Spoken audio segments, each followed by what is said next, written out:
東條ひなたです。23歳です。東京都府中市で駄菓子屋さんをやっております。駄菓子の販売から地域のコンテンツ作りまで幅広く手掛けております。今は、駄菓子屋さんがメインで動いていて、駄菓子を販売するっていうのをもともとやったんだけど、それだけじゃなくて場作りだったりとか、地域の方とか企業の方とかと一緒に子ども向けのワークショップ作ったりとか、そういうことをやってるって形だから、そうね、なんか楽しいことをしたいとか人を楽しませたいみたいな節は強かった気がする。何か自分が行動した時に自分の中で満足して終わりってよりも、その先に誰が楽しい顔してるかなとか、そういうことが結局自分の幸せだとは多分子供の時から思った気がするね。まず集会委員やってて、集会委員ってあった？集会、朝に集まる、そうを、小学校の時はやってて、で中学校になると実行委員だよね。なんちゃら体育祭実行委員と合唱祭実行委員みたいな、とにかくなんかそうやって祭りごとを盛り上げたいみたいな、学生生活だったかもしれないね。でもやっぱり共感力みたいのが高い印象は、あるね。人と楽しいことをしたい、2人だと思う。ご近所さんの家族ぐるみでなんかバーベキューしたりとか、なんかよくしてるよ。なんか出かけたりとか、4人兄弟で姉がいて弟2人いる。真ん中に俺がいるって感じ。みんな似てるんじゃないかな、性格で言ったら。姉はどんな性格なんだろうね、あれ。姉そうね。いや同じだと思う。同じみんな同じ性格してる気がするよ。計画性がなく、なんかやりたいことがあったらとにかくそれ一本で動くみたいなところだったりとか、人の顔色を伺うようなところがあったりとかは、なんかみんな4人とも似てるような性格な気がするね。人生の小さな経験は多分いろいろつながってると思うんだけど、大きく覚えてるのはもう東日本大震災しかなくって、それは多分大きなインパクトは自分の人生の中であったなとは思うね。そもそも祖父母の家が福島にあって、で浜通りっていう、海岸側沿岸地域に祖父母の家があって、でいとことかも住んでたんだけど、で東日本大震災が起きた時に、その大きな、トラブルが起きた時に初めてその福島という地方と東京という都市部を自分の中で比較することになって、そうだね、その中で東京っていう街の特異性とか暮らす人たちを初めてなんて言うんだろうな、外と比較することによって、東京ってこういう地域だったんだっていうのを初めて知ることになって、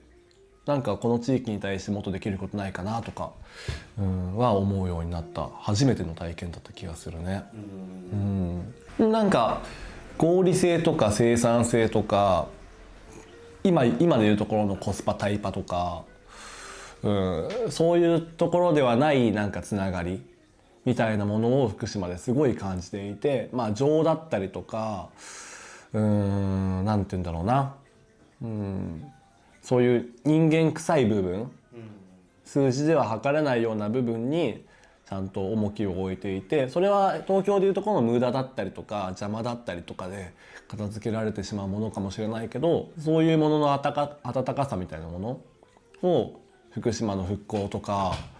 を見てる時に感じた。大学生の時にインターンをしていて、そこは結構、コワーキングとかビジネスライクな人々が使うような、東京のアジトみたいな、居場所づくりみたいなことをしていて、東京で頑張る若者たちをもっとエンパワーメント応援していこうみたいな、活動をするのがコンセプトの場所だったんだけど、でも自分の中ではその応援というよりも逆に休息できる場所づくりみたいなのをどうしても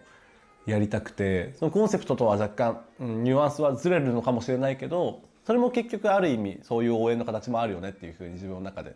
解釈していてやっていて、それはなんかそうだね、その加速するだけじゃない東京の形にというか、福島で見てきたその穏やかな暮らし方みたいなところが影響してるのかもしれないなっていうのは、思うね。もともと自転車競技部っていう自転車を使ってやってるスポーツを高校時代立ち上げて、友達と立ち上げてやったのね、部活を。でその時にやっぱり練習するコースがやっぱりさ23区を走ったりとかもしたりとか、逆に多摩の奥の方に行ったりとかもするから、その中で偶然こういう街があるんだとか、こういう人たちが暮らしてんだなみたいなものを見かけることがあったりとか、比較することが多くて、結果的に自分が吸収する地域が蓄積されていったっていうのがあって、でもなんかそう考えると自分が暮らしているエリアってこういう、暮らし方をしてるんだなみたいなのがようやく輪郭が捉えられるようになってきたというか、それでいうなんかやっぱりね、練習コース選びを結構やったところはある。目的地を決めてそこに向けてどういう風にやっていくのかみたいなところを結構好きだったから、そういう道路選びとか、せっかくだったらここ通っていきたいなとか、ここだったら、道が太いから使いやすい道だなとか、そういうところを考えるっていうのは、やってたね。中学1年生の時の体育祭とかはすごい思い出深かった印象があるね。なんかうちの学校はクラスが多くて公立なんだけど9クラスあって、でだから9個の色に分かれて中学校で運動会体育祭かやってたんだけど、自分は実行委員やってて、で9クラスだとそのなんていうの、やる時練習する時ってさ2クラスずつやるから、12クラスに34クラス56クラス78クラスって9組目が余るのよ。で自分たちのクラスは1年9組だったから黙々と自分たちのクラスで練習してて、でかつなんか運動部の子たちもあんまり多くなかったから、なんかどうやって勝つかみたいな、普通に数字だけいたら勝てないよねみたいな状況の中でいろいろ試行錯誤したりとか担任の先生交えてやってって、結局その時は優勝できたのね。このメンバーでできるんだみたいな、状況で優勝ができたりとか、あのメンバーで優勝できたのすごかったなみたいなことをいまだに中学校の時のメンバーと会うと話したりするから、それはそうだね、話してるかもしれない。多分つながってると思う。なんかやっぱり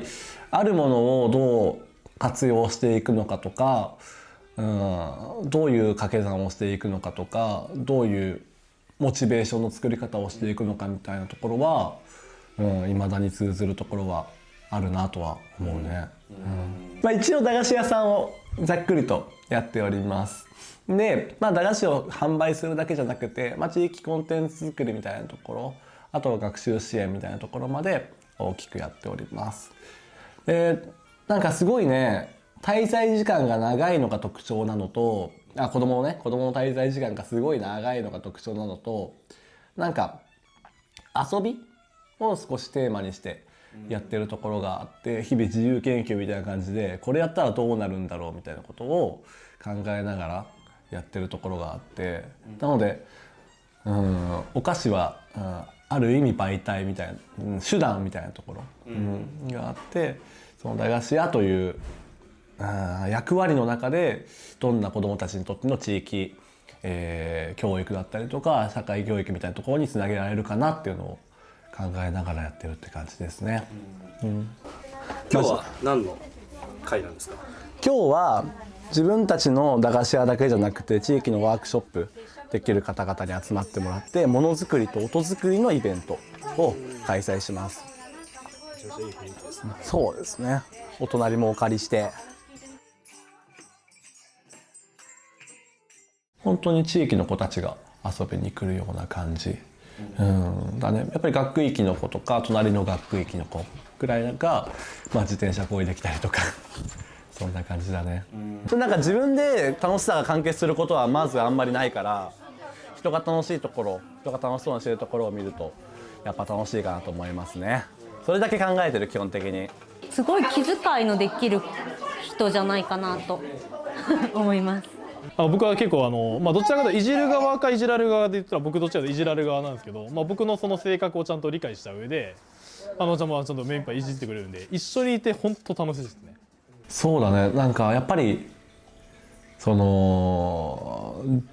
この行為がどういうふうに子どもたちの笑顔につながってるんだろうっていうその道筋が突然見えなくなって、それがなんかその行為が作業になってしまった時はなかなかしんどい。例えば、髪を切ってハサミでチョキチョキハサミをチョキチョキしてみたいな時にこれ何してんだっけなみたいなどれがどうなって自分たちの目標である笑顔につながっていくんだろうなみたいな考えた時に分かんなくなった時はやっぱりしんどいなとは、思うね。あくまで自分たちはこの駄菓子屋というものを一つのショーだったりとか、自分たちにとっての表現の場だったりとか、自分たちにとっての遊びだったりしたはずなのに、あれみたいな、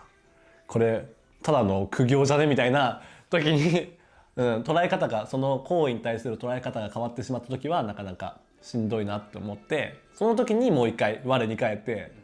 あれなんでこれやったんだっけみたいなところを捉え直すみたいなことをやったりしてる。いやでもね、いろいろあるんだけど、なんか印象的だったのはその子供たちがさ